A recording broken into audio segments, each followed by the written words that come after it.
Assalamualaikum warahmatullahi wabarakatuh. Hai anak-anak kelas 6 SD Supriyadi, apa kabar? Semangat pagi. Sebelum kita belajar, kita berdoa terlebih dahulu ya. Berdoa dimulai. Bismillahirrahmanirrahim. Raditu billahi rabbah wa bil islami dina wa bil muhammadin nabiyyan wa rasulah. Rabbi zidni ilma warzuqni fahma. Amin. Ada yang tahu kita mau belajar apa? Ya, kita akan belajar tentang tema 4, subtema 1, pembelajaran 2. Oh iya, hari ini udah pada sarapan apa belum? Ya, dibiasakan setiap pagi kita harus sarapan dan makan makanan yang sehat. Banyak-banyak makan sayur dan buah. Dan setiap anak-anak akan melakukan aktivitas di luar rumah, jangan lupa untuk menggunakan masker. Dan setiap pulang ke rumah atau makan, jangan lupa cuci tangan dan berdoa. Kita harus jaga kesehatan kita ya anak-anak, dan patuhi protokol kesehatan. Terus, udah siap belajar apa belum? Harus siap ya. Siap gak siap? Harus siap. Coba perhatikan di layar. Ada yang tahu ini gambar apa?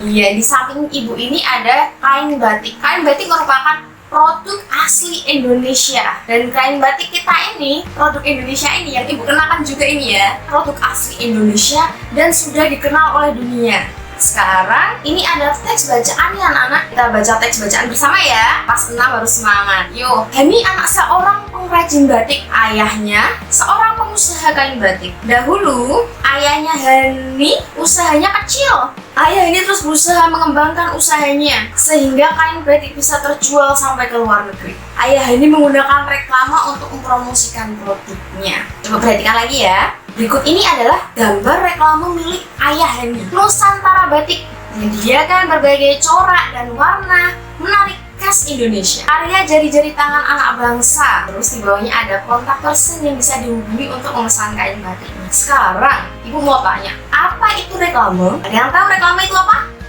Reklame adalah sarana atau alat untuk menyampaikan informasi, menawarkan, mempromosikan, dan menghadirkan produk atau layanan kepada publik atau konsumen menggunakan gambar dan kata-kata yang menarik seperti reklame yang dibuat oleh ayahnya Hani ini ya. Apa sih tujuan reklame itu?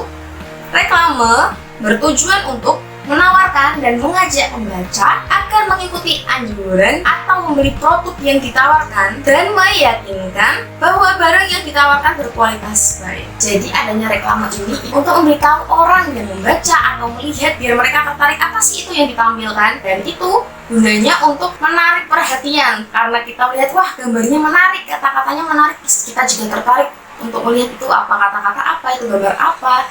Jadi kita tertarik untuk melihatnya. Setelah kita membaca ternyata informasi tentang penjualan batik yang dijual oleh Ayah Hani. Siapa tahu kita lagi mencari kain batik kan? Nah, makanya adanya reklame ini untuk menarik perhatian customer atau memberitahukan bahwa adanya suatu produk yang dijual. Dan reklame ini anak-anak memiliki jenis dan contoh yang banyak. Itu yang pertama ya, jenis berdasarkan tujuan pengadaannya ada 2. Yang pertama, berdasarkan tujuan pengadaannya, yang pertama ada reklame komersial. Apa itu reklame komersial, Bu? Reklame komersial adalah jenis iklan komersial di mana tujuannya adalah untuk menghasilkan lebih banyak keuntungan. Itu merupakan reklame komersial. Kenapa? Karena dari pembuatan reklame tersebut bertujuan menarik perhatian konsumennya atau pembelinya. Setelah pembelinya tahu, nanti pembeli akan datang atau menghubungi melalui informasi yang diberikan dari reklame tadi. Contoh reklame komersial yaitu ada poster, ada spanduk, ada baliho, dan banyak lainnya. Terus ada reklame non komersial. Apa itu reklame non komersial? Reklame non komersial adalah jenis papan iklan yang ditunjukkan untuk penggunaan umum. Misalnya banding, informasi layanan publik, ada poster donor darah, terus ada poster pajak, poster tata tertib, poster pelestarian lingkungan, dan masih banyak lainnya. Jadi reklame non komersial yaitu bertujuan untuk penggunaan umum atau pemberitahuan pada publik untuk melakukan sesuatu atau menjaga atau merawat sesuatu. Seperti donor darah, kita dari reklame tersebut kita tahu bahwa di tempat tersebut atau di tempat tertentu akan mengadakan suatu acara donor darah. Jadi bila kita ingin mendonorkan darah, jadi kita bisa tahu, oh di sana ada acara itu kapan, terus siapa yang harus dihubungi. Nah, dari reklame itu kita bisa tahu. Terus ada poster pajak. Poster pajak itu biasanya isinya tentang wajib pajak. Jadi kita sebagai warga Indonesia yang baik, kita harus membayar pajak. Terus ada tata tertib. Misal di kelas ya, misal di kelas kita nggak boleh makan di kelas, apalagi saat pelajaran itu nggak boleh. Terus memakai pakaian seragam sesuai aturan, itu contoh reklame tata tertib ya. Terus ada jenis reklame berdasarkan tempat pemasangan. Ada yang tahu? Jenis reklame berdasarkan tempat pemasangan juga ada dua, yaitu reklame indoor dan reklame outdoor. Reklame indoor yaitu reklame yang dipasang di dalam ruangan. Biasanya reklame internal atau kecil, dan bahannya itu biasanya kertas, label, brosur, dan selebaran. Makanya itu disebut reklame indoor, karena apabila itu diletakkan di luar, bahan kertas bila diletakkan di luar kena panas, kena hujan, dia bisa rusak. Makanya dia digunakan pada dalam ruangan. Kemudian ada reklame outdoor. Reklame outdoor ini adalah reklame yang ditempatkan di luar ruangan, bisa terkena sinar matahari, dan biasanya reklame outdoor ini ukurannya lebih besar. Dia bisa tahan air, tahan panas, dan dia juga tidak mudah rusak. Meskipun bisa rusak, tapi tidak semudah seperti kertas tadi ya. Kemudian ada jenis reklame berdasarkan media, ada 3. Apa saja itu Bu? Ada reklame audio, reklame visual, dan ada reklame audio visual. Reklame audio biasanya itu ada papan iklan yang datang langsung dan tidak langsung dengan barang tersebut. Misal radio iklan, kita mendengarkannya lewat radio, itu namanya reklame audio. Kemudian reklame visual itu biasanya dalam bentuk gambar, pamflet, brosur, di dalamnya itu ada gambarnya. Sedangkan reklame audio visual biasanya itu berupa video, jadi kita bisa melihat gambar dan suaranya. Sampai sini paham jenis dan contoh reklame? Bagus, harus paham. Anak-anak ibu kan pintar ya, apalagi SD Supriyadi. Kemudian kita belajar tentang ciri-ciri reklame. Apa saja ciri-ciri reklame? Yang pertama, singkat, jelas, dan mudah dimengerti. Kenapa harus begitu Bu? Karena orang akan mudah memahaminya. Apabila itu singkat, orang akan lebih cepat untuk membacanya. Apa maksud itu? Kalau misal banyak kata-kata atau kalimat, orang akan malas untuk membacanya. Dan mudah dimengerti, karena yang melihat reklame itu semua orang, mulai dari muda, tua, anak-anak, semuanya melihat. Makanya harus mudah dimengerti oleh banyak kalangan atau siapapun harus mengerti apa maksud dari reklame tersebut. Kemudian menarik dan mengejutkan. Kenapa harus menarik dan mengejutkan? Agar orang tertarik. Tujuannya itu. Apabila reklame biasa saja, orang tidak akan tertarik. Misal reklame itu harus menampilkan gambar yang menarik atau beda dari yang lain, menampilkan warna-warna yang mencolok, merah, kuning, hijau. Nah, itu tujuannya agar menarik perhatian orang. Terdapat slogan di dalamnya. Slogan itu apa sih Bu? Slogan adalah kalimat singkat, jelas, mudah dimengerti, serta diingat. Jadi slogan itu bertujuan agar mudah diingat oleh si pembaca atau publik yang melihat reklame tersebut. Kemudian berisi informasi. Tata letak antara tulisan dan gambar terlihat rapi. Kemudian isi reklame haruslah jujur. Karena apabila isi reklame tidaklah jujur, pembaca atau konsumen merasa dibohongi karena produk yang mereka beli ternyata tidak sesuai dengan yang disampaikan atau terpapar di reklame. Itu mengakibatkan kurangnya kepercayaan konsumen. Jadi untuk pertama kali mereka tertarik untuk membeli. Setelah mereka melihat ternyata produknya beda dengan reklamenya, hari-hari berikutnya atau seterusnya mereka tidak akan membeli ke toko kita lagi. Makanya ketika kita membuat reklame, kita haruslah jujur sesuai apa kenyataannya. Jadi tidak boleh bohong ya. Reklame itu isinya harus jujur. Kemudian ibu punya cerita nih sedikit, judulnya Sahabat Tak Terpisahkan. Coba kita baca bersama ya. Hani dan Dwi telah berteman lama sekali. Sejak belum bersekolah, mereka sering menghabiskan waktu di sore hari untuk bermain bersama. Semua tahu bahwa Hani dan Dwi tak terpisahkan. Persahabatan mereka tetap terjalin erat sampai kini. Mereka telah duduk di kelas 6 di sekolah yang sama. Tetapi yang membuat persahabatan mereka bertahan lama adalah sikap Hani dan Dwi yang saling menghargai satu sama lain. Hani tidak pernah menganggap dirinya berbeda dengan Dwi, Dan bukan hanya Dwi yang bermain ke pendopo batik Hani, tetapi Hani pun tak sungkan bermain ke rumah sederhana miliknya Dwi. Begitulah sahabat, tak ada kata-kata yang perlu diucapkan untuk menyatakan sayang pada sahabatnya. Rasa sayang yang tulus pada sahabat akan membentuk pertemanan yang indah dan tak terpisahkan. Banyak yang bisa kita coba, banyak yang bisa kita contoh dari keluarga Hani. Di era globalisasi ini, jika kita mempunyai kemampuan, keterampilan, dan sikap kerja keras, kita bisa mencapai kesuksesan. Namun, kita tetap harus rendah hati, menghargai orang lain, dan hidup sederhana. Setelah kita membaca teks tadi, coba kita belajar sikap terhadap keberagaman kegiatan ekonomi. Tadi dari ceritanya tadi sudah terlihat ya, Yani dan Dwi sudah menerapkan sikap yang baik. Mereka tidak membedakan walaupun kegiatan ekonomi keluarganya berbeda. Ayahnya Hani seorang pengusaha batik besar, sedangkan keluarga Dwi merupakan keluarga yang sederhana. Tapi Hani dan Dwi tetap menjalin persahabatan karena mereka tidak membeda-bedakan teman. Sikap terhadap keberagaman kegiatan ekonomi, setiap manusia memiliki kebutuhan yang berbeda. Kebutuhan tersebut menyebabkan keberagaman kegiatan ekonomi di masyarakat. Ada yang masyarakat yang melakukan kegiatan ekonomi berupa produksi, distribusi, bahkan konsumsi.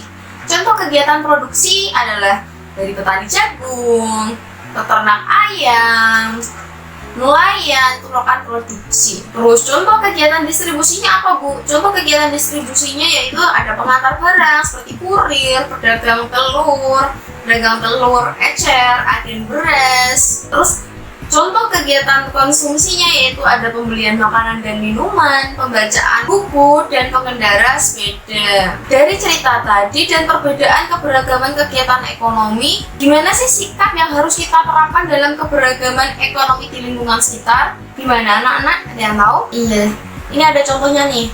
Berikut sikap yang harus kita terapkan dalam keberagaman ekonomi di lingkungan sekitar. Yang pertama, saling menghargai dan menghormati antar pelaku kegiatan ekonomi. Yang kedua, membayar barang yang dibeli sesuai dengan harganya. Yang ketiga, bermain dengan teman tanpa membedakan kegiatan ekonomi dari orang tuanya. Kemudian yang keempat, tidak bersikap sombong terhadap kegiatan ekonomi yang dilakukan orang tuanya. Memudahkan kurir dalam mengirimkan barang dengan cara memberikan alamat yang jelas dan detail. Seperti Gojek, kita harus memberikan alamat kita yang jelas ya anak-anak. Kalau misalnya kalian pesan makanan, mana kalian harus mengirim alamat kalian yang jelas dan detail ya, biar drivernya itu nggak kesusahan nyari alamat rumah kalian. Kemudian yang keenam, memuji barang yang dihasilkan oleh pelaku kegiatan ekonomi. Bukan hanya barang ya, tapi jasa. Contohnya, misal kita membeli makanan, kita jangan sungkan-sungkan untuk memujinya, apalagi kalau itu makanannya enak. Wah, enak sekali makanan kamu, buatan kamu, besok saya pesan lagi ya. Itu merupakan bentuk pujian pada barang. Selain barang itu ada jasa. Bagaimana cara kita memuji jasa? Seperti di Gojek, setelah kita tadi pesan jasa mereka, jasa para driver, kita janganlah sungkan memberi poin atau bintang 5 dan komentar yang bagus apabila driver tersebut memberikan pelayanan yang maksimal untuk kita. Kemudian yang ketujuh, melakukan persaingan yang sehat antara pelaku kegiatan ekonomi. Wah, materi kita selesai nih anak-anak, cepat sekali ya. Ya, kemudian ini ibu punya latihan belajar kalian. Latihannya ini kalian melalui game quizzes. Caranya gimana Bu untuk bermain gamenya ini? Yang pertama, kalian cari browser Chrome di handphone kalian atau di laptop kalian. Lambangnya kayak gini ya, Google Chrome. Kalian tekan, klik. Kemudian setelah kalian tekan, kalian ketik quizzes, Q-U-I-Z-I-Z-Z. Nanti akan muncul seperti ini. Kemudian kalian klik. Setelah kalian klik, nanti tampilannya seperti ini anak-anak.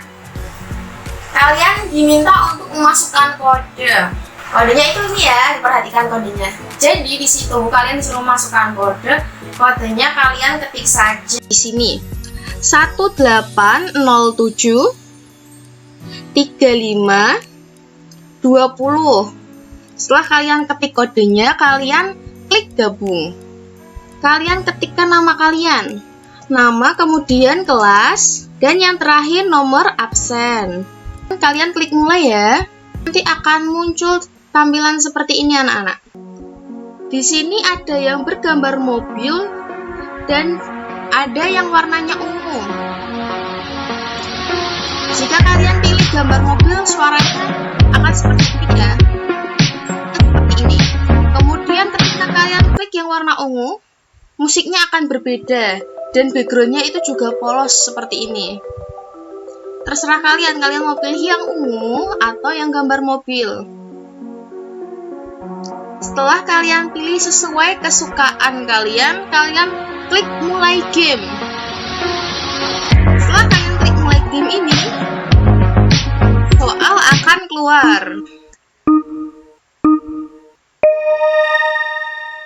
Kalian kerjakan soal dengan benar ya. Setelah anak-anak menyelesaikan 10 soal tersebut, nanti setelah selesai akan keluar jumlah skor kalian. Setelah tampil seperti ini, jangan kalian keluarkan dulu ya. Jangan lupa untuk di screenshot tangkap layar. Kalau anak-anak nggak paham bagaimana cara tangkap layar di laptop, kalian boleh foto laptop kalian menggunakan handphone kalian. Kalau di handphone, langsung di screenshot saja. Nanti di bawah sini, di bawah deskripsi video ibu, ada link Google Form. Di link Google Form tersebut nanti kalian isi nama, kelas presensi, dan hasil screenshotan kalian di situ ya. Dan jangan lupa dikirim. Nanti ibu cek siapa yang sudah mengumpulkan dan siapa yang belum. Nanti di situ akan muncul nilai kalian. Jadi harus jujur dan harus wajib mengumpulkan. Jangan lupa mengerjakan ya. Hari ini kita sudah belajar banyak ya anak-anak. Belajar tentang apa tadi? Wah, banyak sekali. Mulai ada reklame, kita bisa mengenal batik, terus persahabatan, terus bagaimana cara kita menyikapi keberagaman ekonomi orang tua, kita harus seperti apa kepada teman kita, dan banyak lainnya. Pesan ibu, tugasnya jangan lupa dikerjakan di kursus itu. Kalian pasti suka kok, di situ nanti ada musiknya juga. Terus tetap jaga kesehatan, jangan lupa makan makanan yang sehat, minum air putih yang banyak, keluar rumah pakai masker, sering-sering cuci tangan, berdoa, dan jaga sholat 5 waktunya. Kalau bisa sholat sunnah juga, dan dihafalkan surat-surat yang diminta oleh wali kelas kalian hafalkan di rumah. Cukup pembelajaran dari ibu hari ini. Apabila ibu ada salah-salah kata atau kurang berkenan di hati anak-anak, ibu mohon maaf ya. Dan apabila anak-anak ingin bertanya lebih atau ada yang kurang jelas untuk materinya, pengen tanya sesuatu ke ibu, kalian bisa tulis di komentar ya. Sekian dari ibu. Wassalamualaikum warahmatullahi wabarakatuh. Sampai jumpa anak-anak.